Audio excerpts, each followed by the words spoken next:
All right, everyone, welcome back to another video. In the last one, we talked about right here the Swiss disarming and basically interning French troops. But now we're on to this page. Australia goes all out for the war effort. June 1940. A pledge of assistance from down under. The redoubled determination of every unit of the British Commonwealth to hold on until a final blow had been dealt to the Nono-Germans' aspirations was emphasized anew as the German attack became wholly concentrated on Britain.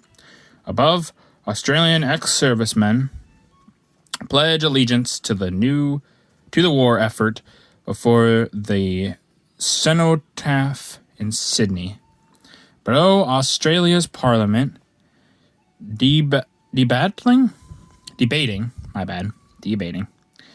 national emergency bill by which the country's resources were placed at a government's disposal. They were ready to fight for the mother country,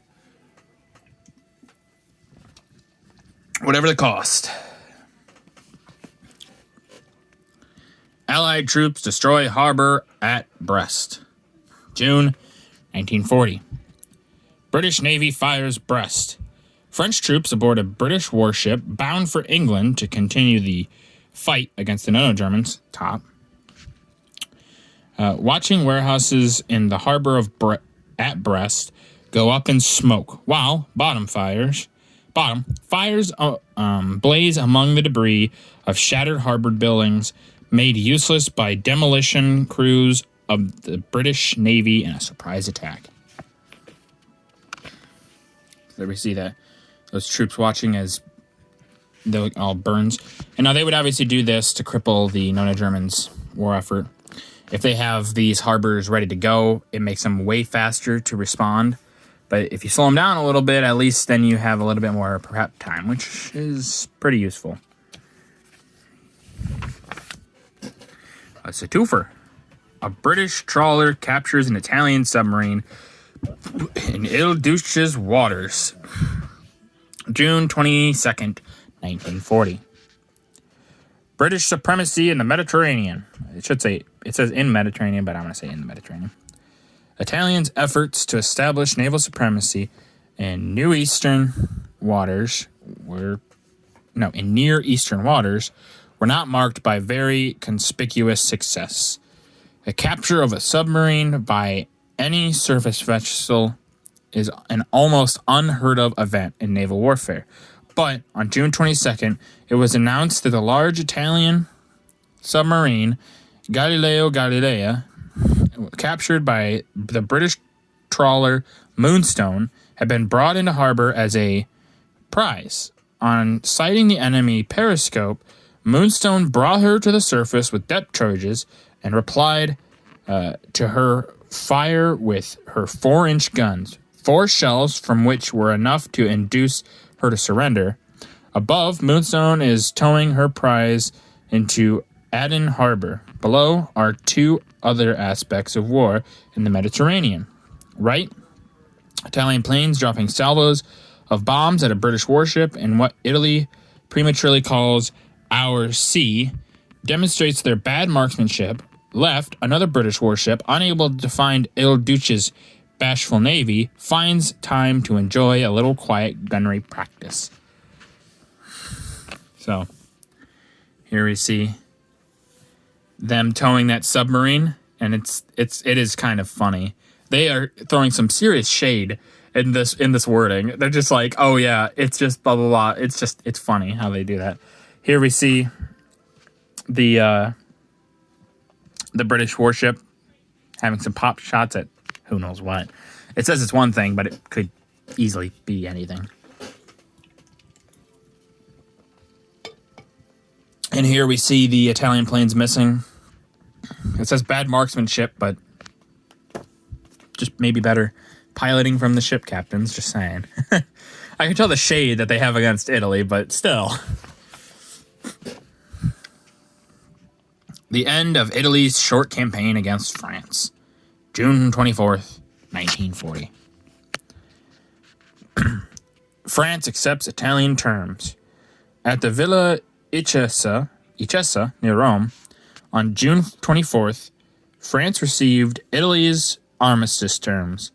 Signed at 6:15 p.m. that day, they came into force simultaneously with those of the Franco-German armistice at 12:35 a.m. on June 25th. While Italian troops were still advancing on the Alpine front and had just occupied Mentone, which included demilitarization of zones in France, Tunis, Algeria, and Somaliland, full rights for Italy over Djibouti. I know that country. I know what it is. I just can't say it. And its railway. Demilitarization of the French fleet and the naval bases of Toulon, Oran, Bizerta, and Ajaccio. Control of all French airports and the right to demand the surrender of all part of the French arms which had been facing Italian forces. All Italian prisoners of war and internees in French hands were to be handed over to Italy. Free transport of goods was to be permitted between Italy and Germany through unoccupied French territory. Italy might demand that French ships should be used for minesweeping, but declared that she did not intend to use units of the French fleet for her own purposes during the war or to lay claim on it on the conclusion of peace. The Italian delegates were Marshal Badoglio, I'm going to say, standing, Count Ciano, Admiral Cavagnari, Generals Piccolo and Roata, representing the Italian Navy, Air Force, and the Army. The French were represented by, left to right above, Vice Admiral Leluc, M. Leon Noel, and Generals Hutzinger, Parasot, and Bergeret. Okay, so that guy is who? Marshal Badoglio. Badoglio? I don't know. But you can see other people. I'm not going to try to pronounce the name again, because as we can all tell now, I'm not very good at it. All right, well, that's going to do it for this video. If you guys liked the video, leave a like. If you didn't, leave a comment. Tell me what I can do to improve these videos.